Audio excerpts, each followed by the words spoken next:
Boom! Boom. Ladies and gentlemen, welcome back to the Off the Radio Show. Quick jump. Nice, I got that. Oh, okay. Show number 889. I think. It's close. I feel like we've heard 889 before. Who knows? Why don't we go to 8? Tonight, ladies and gentlemen, on our show is one of our favorite people and one of the most important people because him and his beautiful wife, Liz, who runs the whole damn thing. She should be here, not his. Yeah, absolutely. Okay, have supported the show since day one, and we cannot thank him enough. But John, since he's got a lot of free time right now, since he used to own Chill Out Cafe, where they roll the fatties! Boom! Roll the fatties. He's got some time on his hands, so he likes to study local politics, study local business, see what's going on. So we're going to hear from John tonight, talk about some local politics, some local businesses, like what's it like to open up a restaurant here in town? How hard is it? Anyway, all this, he's got a lot to say. So you and I, TC, can just shut the hell up. Well, I mean, I having a business across from the former Chill Out Cafe where they roll the fatties. How many people come in here and say, it's like every other customer. It's like, what happened? What's going on? So I feel like maybe the first segue could be Chill Out Cafe, where they roll the fatties. What, John? First off, welcome. Thank you. To the show. Thank you for inviting me. And also, I just gotta say thank you for being our longest supporter of the Off Lip Radio Show. 10 years, Neil. Yeah. And that is awesome. So something. First off, thank you for that. Secondarily, I had so many cups of coffee and burritos from the Chill Out. I tagged so many stickers on your building. How many number ones do you have? The number one, number two? Well, I mixed it up. I actually started going for the the turkey quesadilla. Ooh, yeah. Yeah, turkey avocado. Yes, turkey avocado. That thing was the bomb. I mean, that was a big meal. It was. Yeah, it was amazing. Right. Our quesadillas were gigantic quesadillas. Yes. Do you remember that gal that was bicycled here from England? Remember she came on the show? Yes. Remember that gal? Yeah, last summer. And I brought her to Chill Out Cafe, and she said it. She'd never been to Chill Out before.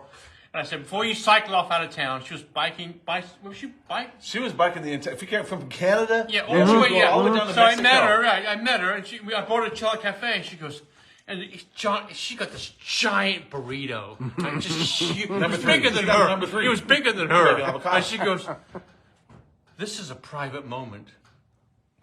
So true. When you sit there, I had it the other day. I was starving, right? I was just been serving with tacos morenos, right? Right. Giant burrito. You sat there, looked at it, and go, "Yeah, this is a private moment between me and right." In it. Right? John, Right? Yeah, it is. Right. Oh, it's just great.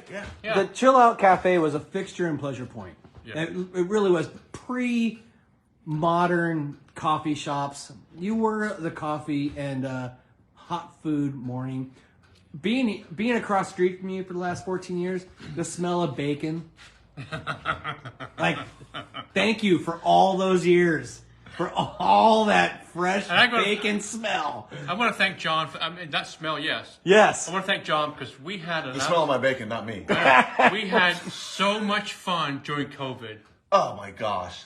We Are said, you kidding fuck me? it, It was right? just We just the fuck- music and the we fun had and the- You would go to Costco, you buy a giant bottle of tequila. Big bottle You of got tequila. about 12 pizzas from Eastside Eatery. Yeah. Right? We let so many people in, like it was You have 25. 25 people allowed in, and the band was rocking back in the garden, and it was just people went. It was so much fun. We probably had another 75 or 100 climbing over the fence, looking at us, getting up on the roof of the restaurant, looking down at us. Yeah. Going, that's when you were really rocking, man. That was so cool what you did to take the people whose livelihoods just got crushed, the musicians, and say, I'm going to create something. And you created just such a great environment with music. It was so, and I was so happy to be part of that. It was so cool. It was fun. We just got schmammered. Remember? Oh, yeah. The tequila. We didn't give a shit because it was COVID. Yeah. Well, It was then or never. Right, and the more tequila, the less chance you had of getting COVID, right? We just say, okay, we'll just keep inoculating ourselves with this, so we won't get this. Inoculating. That was a good word. Oh, John, let's back up. How many years did you have Chill Out Cafe? Just about 20 years, man. I took over in 2003. So. 20 years of rolling fatties right here in Pleasure Rolling Point. fatties, love it. The question I have for you is, I know it was a successful business, but one day you decided that I'm going to lock the door. And I know people watching are curious about that. What was and you speak as much as you want, but the situation that arose for you to close a business here in the Point. What was the thinking behind it? Yeah, sure. So I didn't really actually want to close it. I wanted to, right, because it's iconic. It's been around for a long time. So many people have come to me and said, I raised I came here when I was in high school and college. I brought my children here when I was this and that. So it was just and I got to know everybody in the neighborhood. It was so great. But, hey, the county is the county. They do what they do. And just stop there. Do you think the county was the reason you had to shut down? 100%. Yeah. I had 3 people with full price offers to buy it. But the problem was I didn't have off-street parking. Well, back in 1997 when it opened, you didn't need off-street parking here. If you got a use permit for a to-go restaurant, which is what we were, 25 people or less to go, which is still to the day I closed was like 85% of my business, right? 90% of my business, really. Only the weekends it kind of got a little crazy. I didn't need the parking because that's what the use permit stood for. But, this place, expanded, and as we all know. But there's plenty of parking around here. It's not, right, TC? But, so you were grandfathered in for that, but you couldn't sell I couldn't sell it because the person bringing it in would have to upgrade to normal, to regulation code.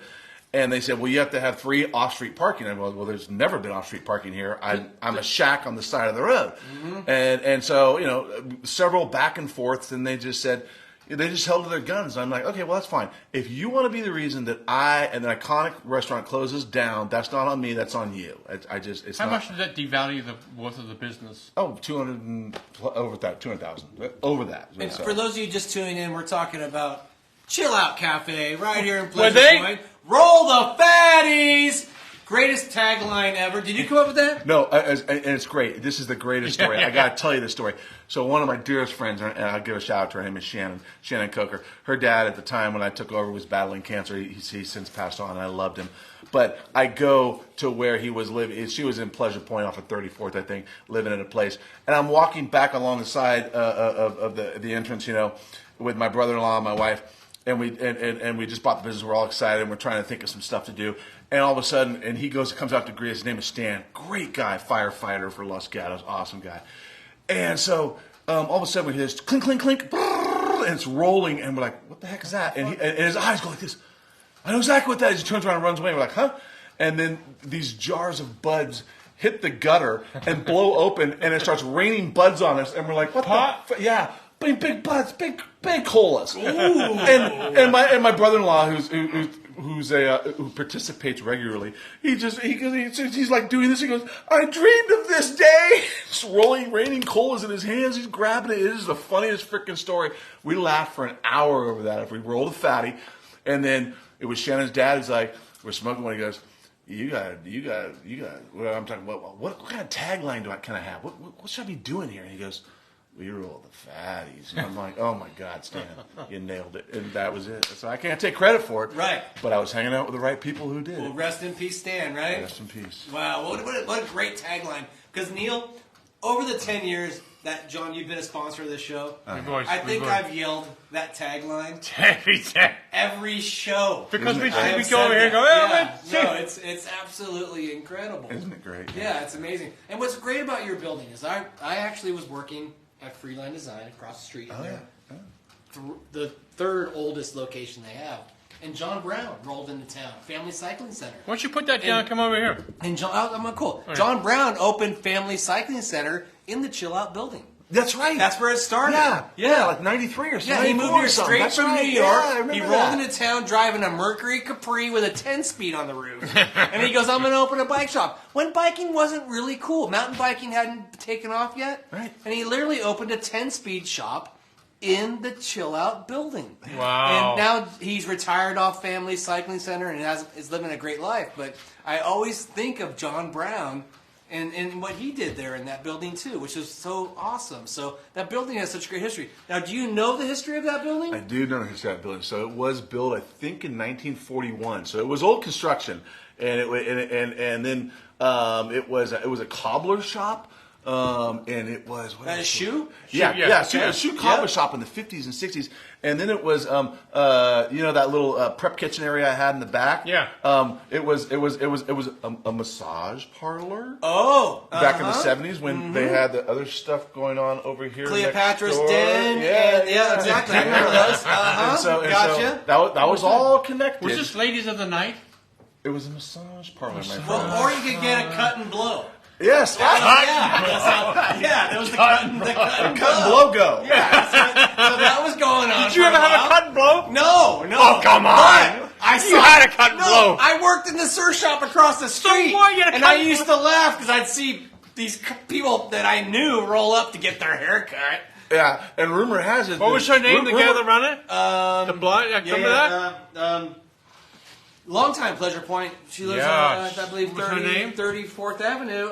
Jeez. Okay, we'll figure that one out. Okay. But rumor has it that the guy who owned the massage parlor over here at my place was also the booking agent for the massage parlor over here. So he kind of ran the show in the early late 60s, early 70s, mid 70s. And what we're talking about during that time is in that one little 100 feet of Pleasure Point, there was 3 massage parlors. Right. That's like a gold mining town type shit. Yeah. You know, like we might have been mining right-handers at Pleasure Point, but there was definitely like that vibe here on 41st Avenue. Not mentioning names. Did you see any people that you know? The names of people that strolled in there and. Absolutely. And not only that, people would come into my place and say, "This used to be the Hurry Back In." I'm like, "No, the Hurry Back In was 2 doors down." Right. You know, and they're like, "Oh, well, I used to come here and get a massage," and I'm like, "Oh, old timers, like this is like 20 years ago, and they were like in their 80s at the time." And I used to come here, I used to go to Hurry Back In and get a drink and come over here and get a massage. I'm like, okay. The Hurry Back In is the only bar that you could on your bar stool you could pee. Wow. They had a trough? Nope. No Just trough. pee on the floor. Wasn't old school. No. You could pee on the floor. You could It's pee right there. smelled like piss in there. Wow. Oh, well, it did. Because Volkswagen Scotty, and I'm going way back now in Pleasure Point history, Volkswagen Scotty, I grew up driving Volkswagens, and there was a Volkswagen mechanic that would be there all day long in the bar. Not the old Volkswagen. Nope. Slept in his van in the back lot, and if you needed an old air-cooled Volkswagen repaired, Volkswagen Scotty was your guy. So whenever I needed help, I would wander over and track Scotty down. I'd have to have a beer first. Do you have a Volkswagen? Oh, I had Volkswagens all growing up. Oh, you did? Yeah, I've had like 50 Volkswagens. So did he set up shop over there? Like He just did. in the backyard? He used to sleep on the pool table at night for a long time. And what's crazy is they had great softball teams. They did. Yeah, they had great softball teams. They were a great close group of friends, and they contributed to all the benefits and social needs of the community. So props to Hurry Back In. Yeah. Props to him. Good. Props to you for knowing. Props to you for knowing the history. Well, because I watched. You know, he's not telling us something. Yeah, no. He's leaving shit out. It's like you could He do don't- these look, little nuggets of gold You from see that TC face? every time you see see it, that huh? face right there? I do. I know that face right there. Yeah? Now you've been married to Liz for 30 years. Yeah. I've been married to him for fucking 10 years. Love it. You were telling me earlier that you have a ski background. Yeah, I do. Yeah. And we're a snow dude back I was in the day. dual planker. Yeah. Dual planker. But was there a surf time in your life too? Oh yeah. No, actually, it was great. So I went to Cal Poly, so that's where I went. And then I always loved, I grew up coming over here in the 70s and 80s, and because I lived over in like Menlo Park area way before the Silicon Valley was the Silicon Valley, and I learned to boogie board. But when I went to Cal Poly back in late 80s, and I met a guy who was roommates with my girlfriend at the time. Best thing that ever came out of that girlfriend relationship, and he's still one of my closest friends today. And he taught me to surf, and that guy took me from. He probably accelerated my ability within 6 months by 5 years, right? Like he taught me how to get up, taught me how to do cutbacks, taught me where I wanted to be in the wave, to ride a barrel and all that kind of stuff. So yeah, Chris Ramirez, great guy, love him. He lives down, and still lives down in the Tascadero area. But yeah, he was still one of my closest friends ever. And so I really got into surfing then. I mean. And to a point where, my grades suffered. But never had a bad surf day. No. Good day. I think there's a lot of people like you. Yeah. Same thing, right? That moved here. Common story. Well, you had that same thing to you. Well, I mean, I went to Cabrillo for 7 years. Why? Because It's a school that overlooks the ocean. Hey, Yeah. Sam, Yeah. nobody thinks that might be the. I went to Cal Poly for 5 years. My dad finally said, "Hey, I'm kind of done paying for this. Are you going to get a degree soon?" I'm like, "Well, that could be the Cabrillo record. A degree in what? That could be Taking the lefts Cabrillo or right?" Record? I had my own parking spot. I your swear to own God, parking spot? I had my own parking spot at Cabrillo that no one knew about, and I could park there every day. I knew it. I had my spot. But it overlooked the ocean, so don't ever build a college that overlooks the surf, because that's just... I would sit there and see lines coming in the bay, and I'd be like, oh my God. Because you go back to school in September, October. Best surf. I'd get a W by November. Yeah. Like, full withdrawal, too many new west swells. It was a pain in the ass. Yeah, it was my father. Rest his soul. One time he got my report card and he goes, "Hey John, I've never seen a report card with an I, W, C, and U."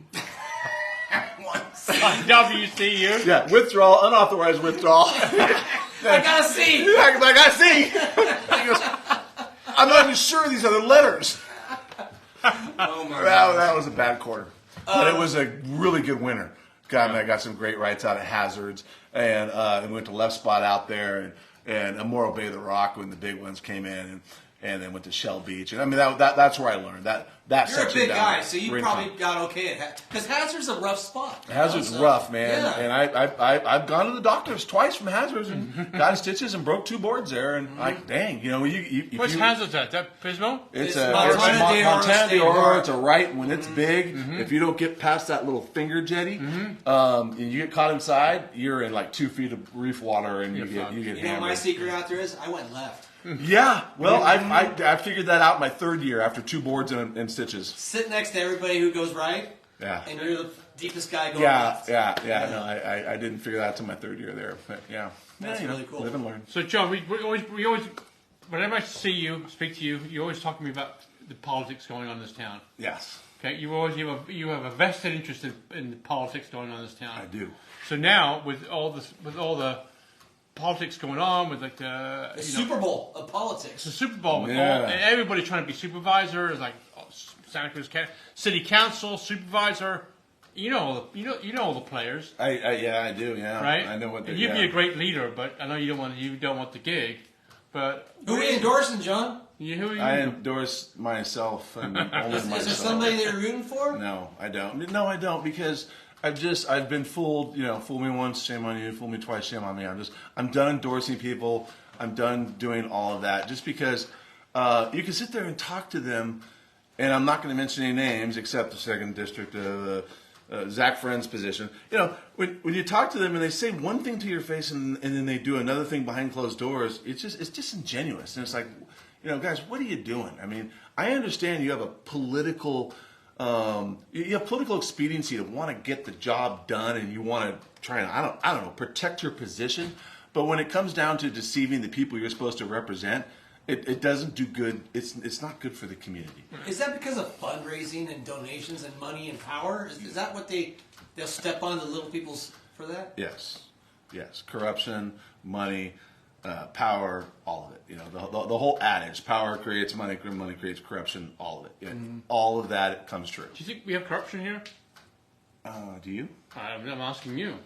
I think we, short of coming up with corruption, I think we have bad influence.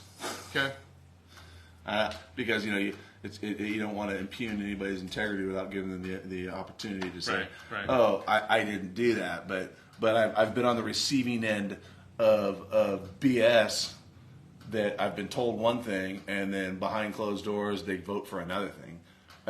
Not just once, multiple times in the city, the city council, as well as the board of supervisors. So it is what it is. You keep an eye. You keep a close eye on things, don't you? I try to, yeah, because I mean, Because you always have. When I see you, like you always mention it, and so I get after 10 years, it's time to have you on the show and talk about it. Well, yeah, and I appreciate that. Yeah, and I think it's important for the people to understand, like, hold your politicians, hold anybody on any level, right? On local, on state, on federal, hold them accountable for their actions, right? Right. I mean, it's interesting because we're in an election year right now, right? Yeah. And Trump's the big forerunner, and you have all the stuff that surrounds him, and then you have Biden and all the stuff that surrounds him. in politics, this is what I've come to learn. It is more important to pay attention to their actions than their words or their character. Because if you can stop and look at any, especially on the federal stage, on the grand stage, right? Even the local stage, though. Yeah, even the local stage, you can look at any of them and say, oh, their character is not great. They may be having this, they may be having that. But what did they promise the people, and did they follow through? And that, to me, is more important than their private life, right? Yeah. Their sordid affairs or this or that. Because when you talk about it on that level, it only comes down to me. You promised the people this was the policy you were going to do. Did you do it, right? Let me ask you, do you think you're going to be riding a railway sometime in your lifetime here in Santa Cruz County? A railway? Yeah. No. Why would I run a railway? Or are you saying, will the railway corridor exist? I'm asking you if you will be riding a railway sometime in your Contentious lifetime. political. In my life? In your lifetime, yeah. No, nor a walking trail, nor a bike. Yeah, because there's too much stuff that has to happen. I'd love to see it, and I'd be pleasantly surprised, and I'd be happy to be disproved. But Of a railway? Yeah, but I doubt it. Just because don't you have to? It's my understanding that you still have to get the permission of the railway station. I can't think of the name of them, but the rail station, the train company that sold the track to Santa Cruz. They still have to sign off on it. Like Santa Cruz didn't do the due diligence on that. So are they going to sign off on it? No, not without another $5 or $10 million. So that's the kind of stuff where. And it's disappointing. Would I like to see it? Sure, I'd love to see it, right? It'd be great to have both, right? It'd be great to have a light rail and then off to one side a nice trail where people could use, right? If you could, do mixed use on that. But yeah, to sit there and say, well, it has to be one or the other, it's not going to be neither. Yeah. So, not in my lifetime, in my opinion. As I always say, everyone's complaining about kids on electric bikes. Right. Put them on the trail. Yeah. If you want to ride an electric bike, get on the trail. Get on the trail and go. Yeah, and because the worst thing you can do is damage yourself. And I love it because electric bikes took the heat off skateboarders. I love all the bad humans now ride electric bikes. Yeah. Skateboarders suddenly aren't bad. No. Skateboarders are cool. They're slow. Yeah, they're slow. They smile. But no one's looking at the fact that the skateboard's on the back of the electric bike right now. Well, what's funny is this great quick story. A friend of mine has junior high age kids. Oh, yeah. And they skateboard. And he swooped them up and he took them down to Seaside to go to the skateboard park. Junior high kids. Well, a couple of the junior high kids' friends were like, we're going to meet you there. We're talking like 12-year-old kids rode their electric bikes all the way to down Seaside. to Seaside. No. Yes. They had that kind of thing? And met them at the skate park. They must have had some backup batteries on board. Well, if you think about it, nowadays, it's 30-mile range. A lot of those bikes sometimes more. Oh, especially when you're young, right? Because Yeah, you got right. the weight. It's weight. And they're pedaling Yeah, too. good point. So, Great point. Yeah, so they literally, and they were on the highway at Moss Landing. And they have a nice trail once you get past. Well, they gotta go through Moss. Yeah. They actually got on Highway 1. But I was like, oh my god, like that. My wife wouldn't even let my 12-year-olds peek over the fence. It's crazy what's going on right now with these electric bikes. Yeah. So the trail would be a great idea. I actually live on the train tracks. I think the I trail. have a dream of a roll-up door on my fence. So do you think we'll have a trail in your lifetime? No, I think that the sides are going to piss on each other forever. Mm-hmm. The train people and the trail people are going to fight each other, and we're just going to have weeds and homeless people living out there. Okay, I got one question for you. Very, very important. I've been asking all my political people this question. I'm asking you this question. Please tell me your favorite Marianne's ice cream flavor. 1020, I guess. What's yours, Neil? Heaven.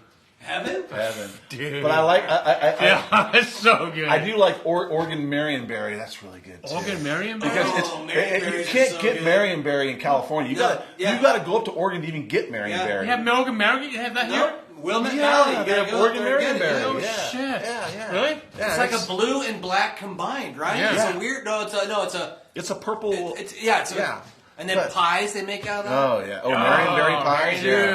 Yeah. I think it was Oregon that engineered the You know, Marionberry. it's a funny question. How many? I've asked a question so far, like probably 30 people, and everybody has a different flavor. What's yours again? Heaven. Heaven. No one's ever said heaven except me. Well, people say 10, 20. Yeah. But you haven't been doing that much lately, huh? I've been doing it. No, I've been doing it. Yeah. And it's like you learn a lot from somebody like green tea. Get the fuck out of here. Yeah. Green tea. Right? That's something. I agree with you. That's interesting. Can we circle back to circling Chill back. Out Cafe? Sure. Yeah. Where they roll the fatties right here in Pleasure Point. 20. Were they? Roll the fatties. But how many years? 20 plus years? Well, yeah, 97 to 2022. Yeah, so 22 years? Yeah. What was your favorite item? Oh, dude. Chill Out. Everybody asked me that. What's the favorite? And I said, I never gave them my answer, and I'll tell you why. Because it just depends on what you wanted, like what you were in the mood for. Right. And so for me, like I love to cook, so I've eaten every single one of the burritos, and they're all delicious. I would go off menu. I'd go back there and I'd look at my line and I'd say, what do I feel like today? And sometimes it'd be a mixture between 3 and 7 or 5 and 6 or 7 and 9. It doesn't matter. See, so, when you're the owner, you can do whatever you eat. that's right. When you're the owner, I go back there and I throw it on and I said, this is what I like today, right? But, what was our number one seller? Number 3, bacon avocado. Of course. 100%. Yeah. It wasn't even close. It was like I would do 700 to 1,000 of those a month. We would open the doors here, and we would go from smelling like skateboards to bacon. But it's sad. It's sad. Chill Out's closed. Cliff Cafe's closed. Mm-hmm. As much as we see Pleasure Point in the future Pleasure Point, it's the history of Pleasure Point is not being saved that well. I know, that's unfortunate. Yeah. And by the way, that is on the county. Is and it? on the board. So of course, Yeah. I mean, look what Yeah. they did to me. I mean, I said, you What want made to you- shut down something iconic, that's on you, not me. What made you? Because I know at the end you were like stressed out because of employees, and you couldn't get employees. But what made you close it? I did it for almost 20 years, and I had other things in my life I wanted to do. My daughter went to college, and my wife and I wanted to travel, and we had 2 other businesses, and blah, blah, What blah. did Liz say? She said, Close it? good on you, sweetheart. Yeah. No, she supported me. My wife's, I've been with I her know, for 30 years. she's- She's freaking awesome. She's been supporting me. I'll tell you this, though. This is an interesting fact. In the heyday, went between 17 and 20,000 eggs a month. 17 and 20,000 eggs a month. A month. Yeah. I'd go between 12 and 17 cases of bacon a month. A case is 15 pounds of bacon. Who delivered it to you? Costco delivered it to you? No, local. I did Better Brands. Yeah. I had Wow. a great relationship with the owner there. 20,000 eggs a month. Eggs were long. Every one of my suppliers was local. Yeah, Excellent. Hey, support local. You have to do that. Absolutely. Because that's where it is. So I've been doing business with Glom since 2003. And it was 15 to 17,000 eggs a month, easy. My kids went to school with their kids. Oh yeah. And so we would get eggs, and Glom makes great. Their egg product is outstanding. Yeah.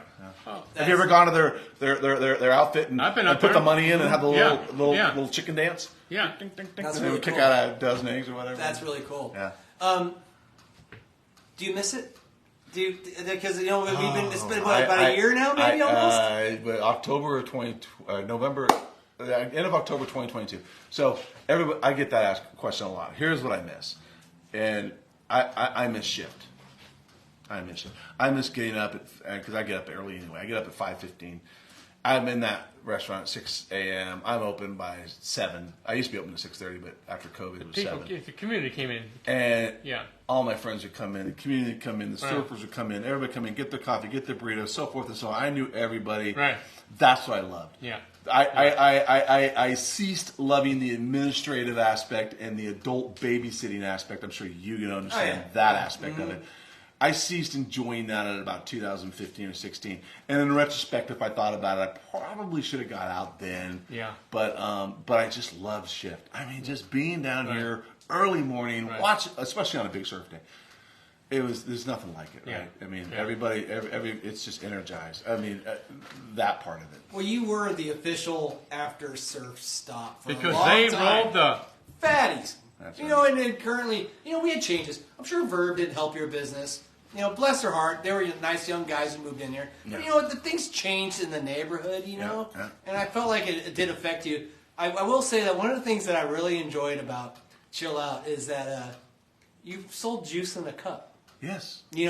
So it reminded me of how my mom and dad bought juice. There was some whole perfect family business style to the Chill Out that you just don't find nowadays. Yeah, that's interesting. You should say that. You're not the first person who said that. And the OJ I got was always organic, so it was always just really good. And I'd put it in the cups, put in a 16-ounce cup. Oh, that was the other thing. Who would sell a 16-ounce cup of OJ for $3.50? Well, nobody. I loved it. You get a 10-ounce for $3.75 if you went to a restaurant, right? So I'm like, no. And that was part of my philosophy always was. And I'll say this to any business owner going forward: it really doesn't matter what you do as long as you provide a good product and you provide good quantities. And that's been the problem since inflation has hit, Lacey. Right. You see portion controls being shrunk and prices because they're trying to sustain that price without having to raise it, right? But they have to raise it, and then they do a combo of portion control and they shrink it. And you're like, ugh. And that's a tough thing to swallow from a restaurant owner. People will pay. They don't care. They'll pay $15 to $20 as long as they have a huge glass of OJ and they are not coming back when I need to buy something else to drink. I think you get a lot of people over there. And a big burrito. You get a lot of people from over the hill that could afford the prices. I mean, I told you the other day, I got a cup of coffee, not mentioning the shop, over here, cup of coffee and avocado toast. And, I put down my, $10. The guy's like, keep coming. Yeah. It was $15. Well, TC. So I get it. But people could afford that. Yeah. You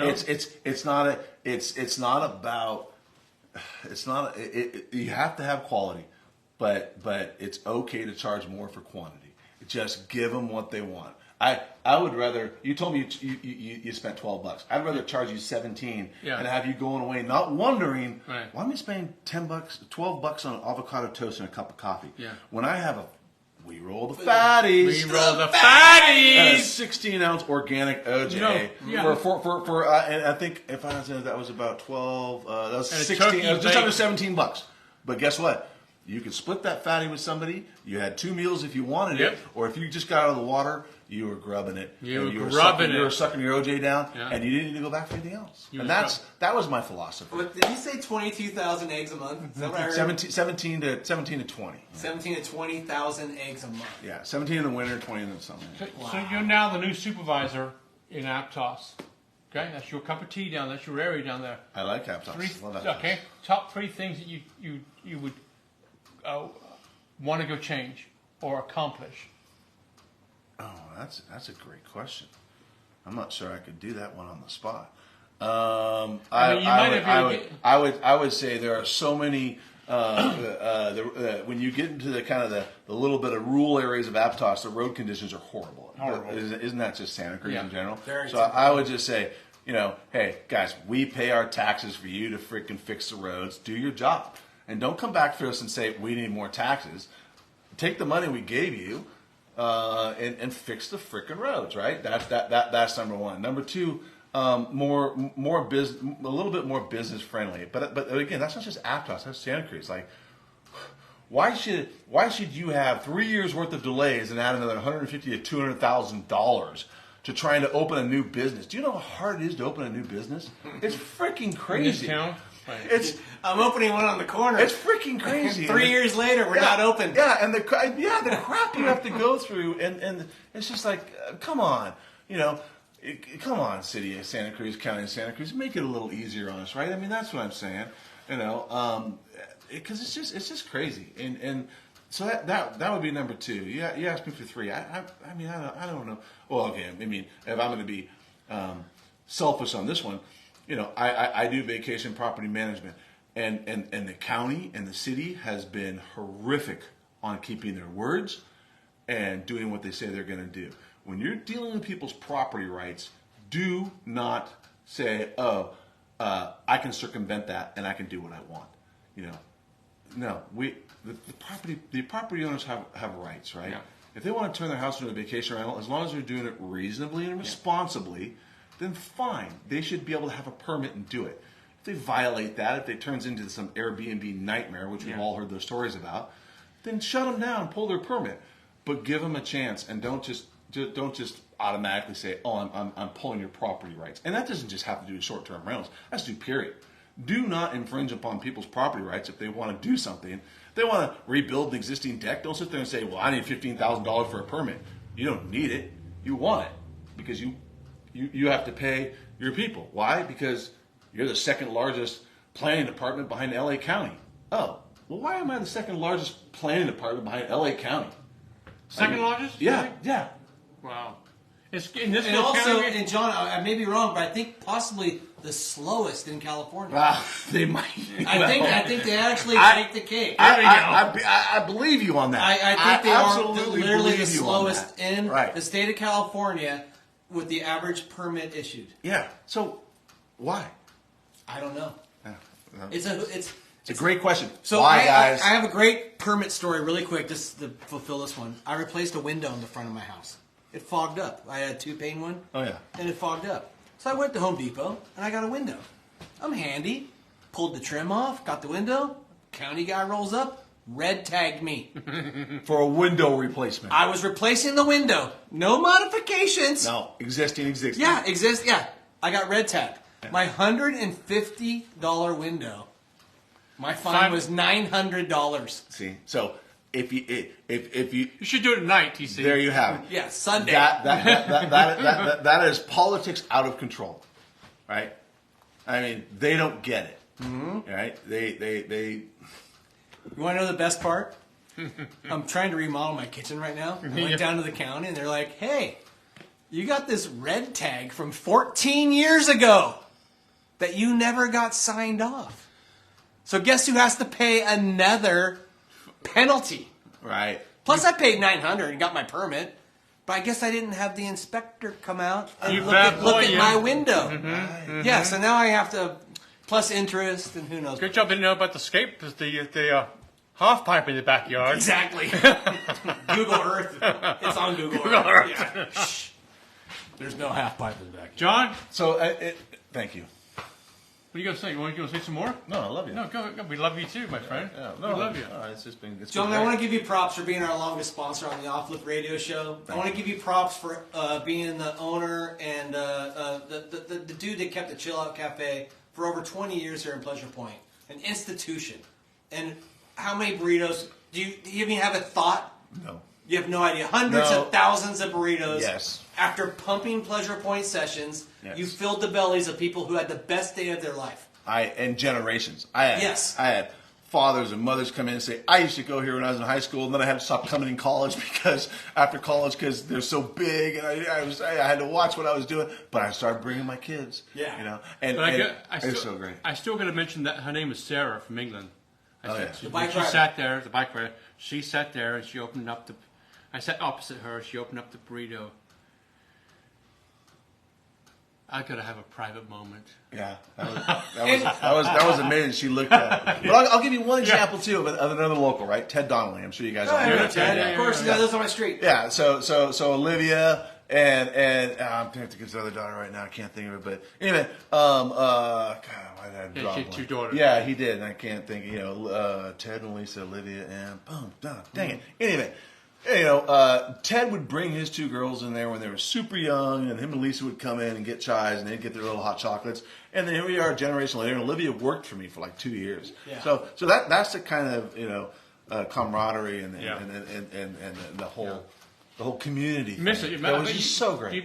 Do you miss it, or do you not miss it because of the headache that it became? As I said, I love shift, and you know that. You know this 100%.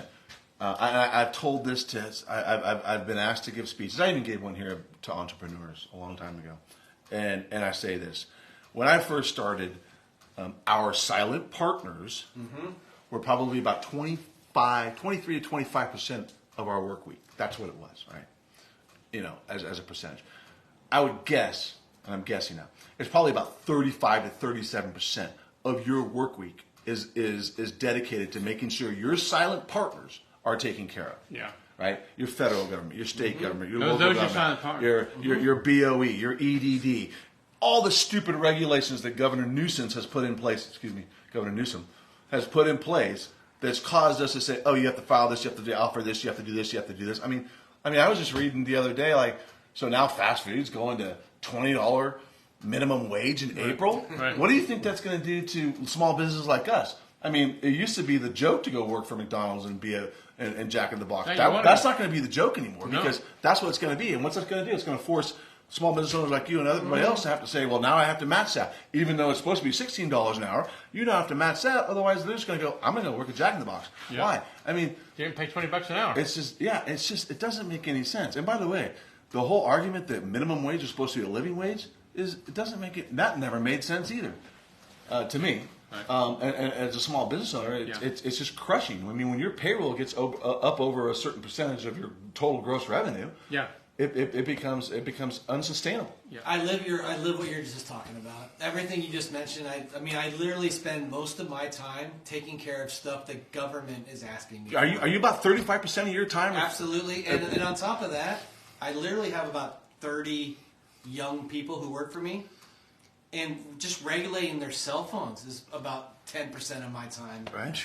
It's incredible. Yeah. And the hardest thing about being a small business owner is parents used to mentor their kids a work ethic. Yeah. It doesn't exist anymore. No. I have to teach their kids how to work now. Right. And it's a really sad thing in life. Because my dad taught me a work ethic. He would bust my ass on how I would weed or paint or take out the trash. Well, first of all, parents don't do that anymore. First of all, he had you out there weeding. He had you out there painting. Yes. Nowadays, the kids are like, the parents' biggest effort is to minimize their screen time. You're like, wait a minute. That's a whole it's another show. I'm different. the boss, and sometimes I'll ask a kid to take the trash out, and they'll question me. No, dude. Yeah. So here's what we did, and I didn't come up with this. My father, very smart man, said to me, because I was talking to him, I got an allowance, and I had chores at home, and he said, John, there's no reason for you not to be able to make 2 lessons out of this. He says the allowance you're given is so that you begin to understand financial responsibility and how to manage money. The chores you are given is because you're part of a family unit. You will mow the lawn, you will clean the pool, and you will take the garbage out because you're part of this family. What I do as part of the family, I put this roof over it, I put the food on it, and I make sure that you have clothes on you and your baseball mitt and whatever you need to do so you can go do your thing. But you're part of a family unit. And so we did that with our daughter. I told her, hey, I'll give you your $5 allowance every, and then went up, blah, blah, blah. But you do the dishes 3 times a week, Monday, Wednesday, Friday, and you take the garbage down every week because you're part of a family. You're part of a unit. Mm-hmm. And so I got 2 lessons out of that. And, I love my daughter. She's great. Yeah. And so, but not, you're right. So few parents have lost that skill, not transferred that skill, not learned that skill, whatever it is, that the generation coming up is a little lost. It's tough, too. And I get it. It's hard to raise a family here. Both parents have to work. The kids run free. Basically, they have a when the street lights come on, come home mentality nowadays. And it's hard. And when kids want stuff, the family's struggling to pay their rent, so the kids have to go to work, and I have to teach them what it takes to hold a job. Yeah. And it's sad because I would say 50, maybe you know this, I would say 50% of kids that I hire, 50% know how to work. Yeah. Yeah. And that's actually good, TC. I would say that's actually good because all you're having to do is pick up the slack on the other 50. And I'll tell you, it's not something we thought we were signing up for as small business owners. Right. It's something we embraced. Right. And it's something we said, okay, we're going to take it on. Love it. One more time. Yeah. Out of respect. Mm-hmm. Chill Out Cafe, where they roll the fatties. And you know what? I just want to say this is a great show to congratulate you on an awesome run. Yep. Beach Nest, by the way. Beach Nest Vacation Rentals. We're down there by the harbor. We manage about 55 vacation rentals. We do long-term. We do short-term. We're great. We have a great community around here. I want to give shout-outs to my good friends at Surf City, Jody and Hallie. They do a great job. Kendall, Potter, they do a great job. Bailey's, They do a great job as well, and Cheshire Rio. So those anybody who wants to come to Santa Cruz and hang out for a week with your family, you can go to beachnest.com and book direct. You can book everything online, and you can come on the beach. I mean, here it's very simple. The name of our company is Beach Nest Vacation Rentals. We are at Beach Plaza. Our location's at Beach Plaza. And what do? We rent beachfront properties. And can you deliver big fat burritos? No. I wish I could, but if I ever do, you know that I will roll the fatties. Neil, one more time. Where does Chill Out Cafe, what do you do over there? We roll the fatties! John, thanks for coming back. Thank you for being here, again, TC. congrats. What a great rundown there. Neil, what's coming up next? Do we know? Yeah, who knows? Who knows? Okay, Yeah. but big A lot shout of out. shows coming. Jimmy Panetta's coming on. Yeah. A bunch of politicians coming on. It's Jake Nielsen coming on. That's a My birthday show. Love that. We got a lot of shit going on. Good stuff. Yeah, good stuff. Everybody that tuned in tonight, thank you for being a part of the Off Flip Radio Show from the beautiful Number Santa Cruz 889. boardroom. We think it's 889. Yeah. It could be more. Could be- Could be 890. John, again, thanks for being here tonight. Thank you for having You're me. a You guys great are neighbor awesome. friend Appreciate and TC. supporter We love of the you, John. show. Thank you. We love you so Thank you. much. So thank you. You are our number one sponsor. Yeah. Love that. Okay, good night, everybody. We'll see you next time right here, Neil, on the Off the Lip Radio Show where they Roll the the Fatties.